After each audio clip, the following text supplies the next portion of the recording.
Hey, Presh, welcome to the support squad. Hey, thank you for having me. Of course, I am so excited to have the Pinterest badass here today because Pinterest is one of my absolute favorite tools for marketing my business. Anyone that knows me, I talk about it all the time because a combination of Pinterest with my podcast and email marketing is really how I've grown like this amazing community of people and built these fans and everything. But I would love to hear from you about your experience about getting into Pinterest, but starting from the beginning. How did you get started in the online space and end up the Pinterest badass that you are now? Yes. So I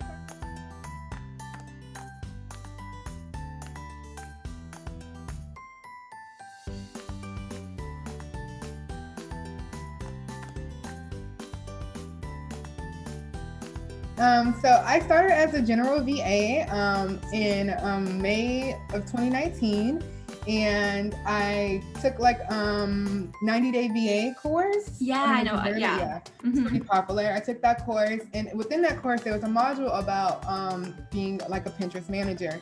And at the time, I mean, this is almost 2 years ago, so especially back then, it was just like people like pay people to like pin for them. Like, no, it was only like recipes and stuff. What? Yeah. And it's so crazy when you think back on it, or at least when I think back on it, because I'm like, well, people pay you to post on Instagram for them. So it's the same pretty much thing a little bit, and even a little different because you're not creating the content for them.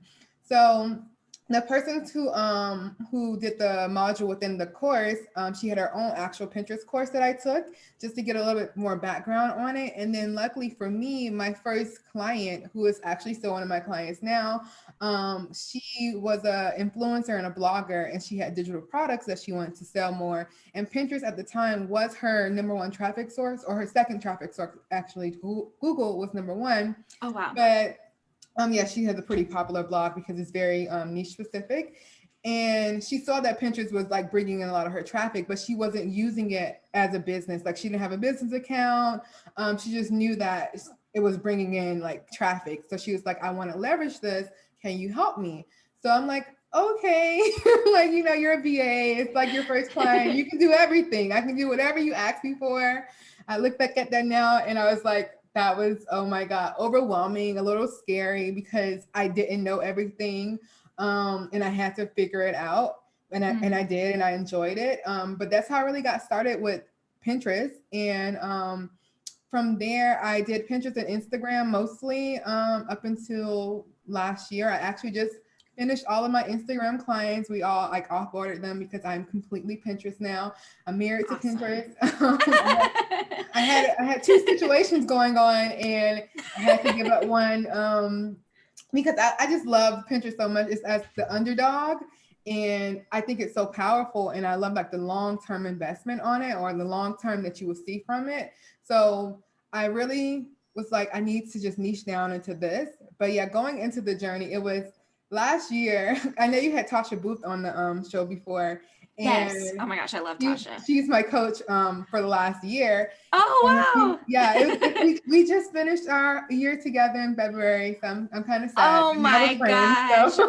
That's amazing. Tasha is such a pro. I look up to her so much. She's incredible. Amazing. So like, you know, that was February of last year, and I was still pretty new, like 6 months in. And I remember when I started coaching with her, I had like so many options. Like I was still a VA, so I was still doing all the things, and I was still, you know, still kind of focusing on Instagram, going into Pinterest.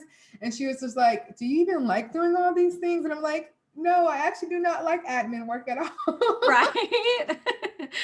But at the time, you just think you have to do all the things, and you're so scared to kind of niche into like your thing. And so I finally did it, and it's been just up since then. It's been so much fun. I enjoy teaching and training people on Pinterest. That is amazing. Yeah, I had such a similar experience. When I niched down, it was into podcast management. And I had such a similar thing. Like one of my clients asked me to do it when I was a general VA. And I was like, sure, of course I can launch a podcast. I have never done it. And so that's why I always tell VAs, I'm like, you can choose your specialty. Like you don't have to wait until you have all this experience. You can choose like what you want to do and just learn it. Like all the tools are out there for you. So Yeah, that's the truth, really, especially knowing that you have to start as a beginner expert in whatever it is, right. to actually get to really feeling like the expert. Because I even think when I first started doing podcasts, which was only December, yeah, and I was so nervous with my first podcast. I was like, what if they ask me something I don't know? Like you start doubting yourself and you're like, right. wait, you've been talking about Pinterest for the last 6-7 months. You know everything that you can know. Of course, you're not going to know every single thing because there are always going to be people above you, which is great and that you can learn from. But you are still the expert as long as you stand in it and you actually know where to find the information from, and be okay with making mistakes. So I think it's just getting out there and just going forward and saying, I'm going to do it and see what happens. I love that phrase beginner expert because people, that is so good. Like that was like light bulb for me because oh, it was so good. Roll with that because that is so true because there's so many different levels of expertise and different clients, need different levels of investment and of service and of expertise. So you're exactly right. You don't have to be scared that at the beginning you don't know every single thing because not every client needs that. You just have to stay in your lane. So that is you have to know more than your client. Yeah, that's pretty much it. And sometimes you don't even have to know more than your client. You just have to be willing to do it because sometimes and find it. Yes. Like you never know if they might do something already and they want you to become the expert in that. And if you enjoy doing it, they just wanting you to learn how to find the answers to everything. Like I said, I have, a mentor now on Pinterest. So if there's something I'm stuck on, I'm just going to go to her because she's been in the business like 4 or 5 years. So it's like, I know you will probably know more than I do. And she has a mentor too. So it's like, we all have someone that we can learn from because it's no way you're going to know everything that there is to know about something, like because you're not Pinterest. Like for me, I'm there. We don't know. Even all our experts, sometimes we're like, we don't know what Pinterest is doing. So just like we're learning too. Like it's really just staying ahead of things. And like you said, I do like that beginner expert because you have to start somewhere, but you have to be comfortable saying that you are going to be the expert in this. Yeah. I absolutely love that. If you guys take that nugget, that was such a good nugget that Presh just gave us. Yeah. So like I utilize Pinterest so much because I'm, a coach and I have a blog where my podcast goes. And so to me, Pinterest made sense. I'm wondering for service providers, what does that look like for them? How can service providers start to utilize Pinterest to start to attract some clients? Yeah, I think it depends on where you are in your journey because I know like when I was first a VA, having an email list was not the thing that was on my mind. And then even what are you going to send people on your email list? Because people are not going to get on the email list because they want a VA. That's not what they're thinking. Right. They just want a VA. But when you start to kind of get your specialty down, that's when I think Pinterest is actually a really good thing for you because then you know who your clients are. You can pinpoint their pain points. You can start researching to see if they're looking for those things within Pinterest. And you can start, creating free offers, creating webinars, creating content that's more niche specific that people will actually learn from to want to work with you or buy your low ticket offers or something like that. Yeah, totally. And I know a lot of people don't understand quite the difference between Pinterest and something like Instagram, like social media. So if we have this we've started to niche down, we've been doing webinars or creating blogs or video content. Why would we want to add Pinterest in instead of just posting it to Instagram? Can you tell us a little bit about that? Yes, that's my favorite thing.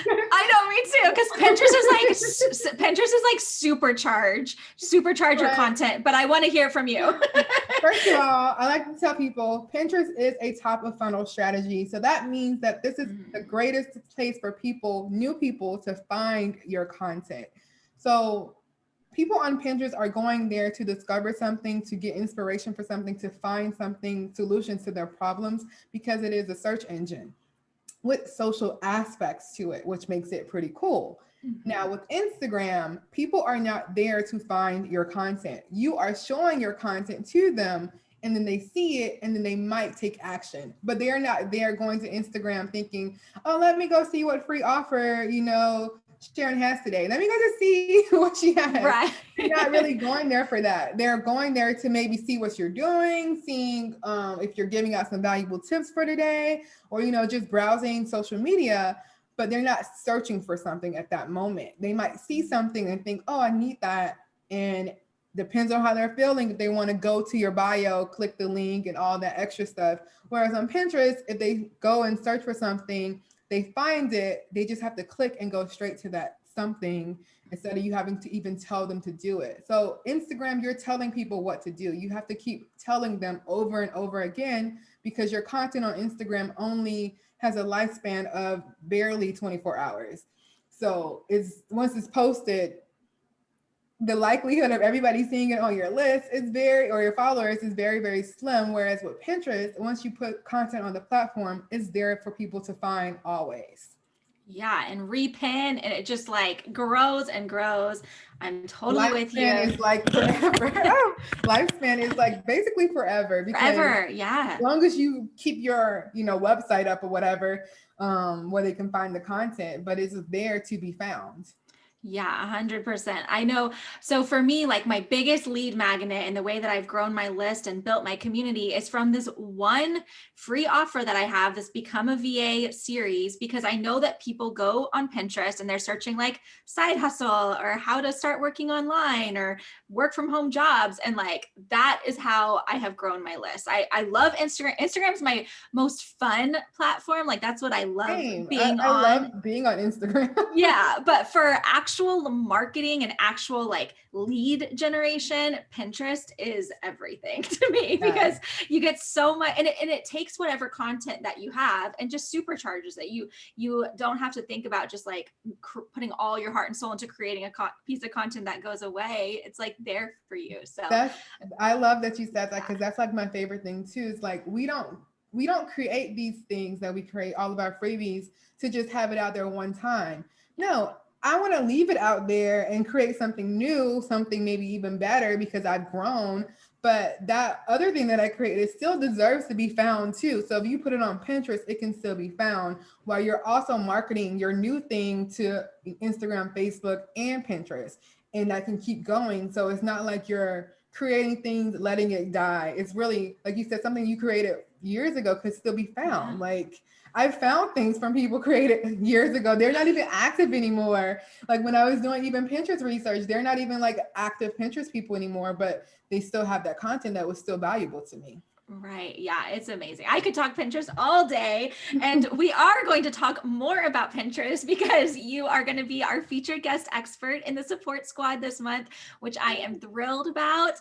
I know you're going to be teaching us a little bit about what we should do before as service providers before we start getting into Pinterest. So can you just give us like a quick look at what you might be sharing with us in that training?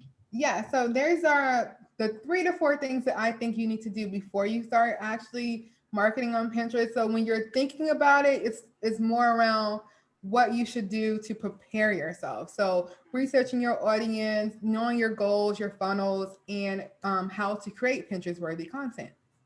I love it. I'm so excited. I can't wait to see, how you're going to share this with everyone. And then I know at this point, everyone can tell you are not just a beginner expert, you are like the Pinterest expert, and everyone's going to want to get in touch with you. So where do we find you? How do we work with you?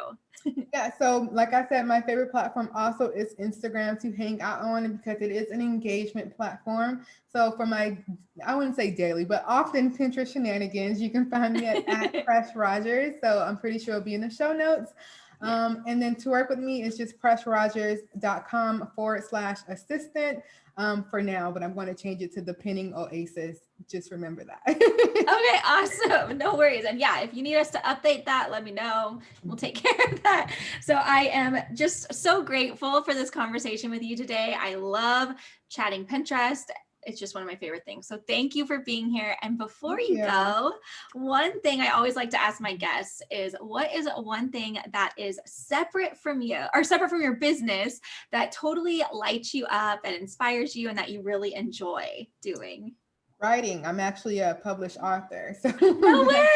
yes, I write what I call spicy romance fiction Ooh, novels. Yes. So nice. yeah, I have 10 books published. So yes, Amazing. Where can we that's what find I do. that? My pen name is Bella J. So authorbellaj.com is where all my books and things will be.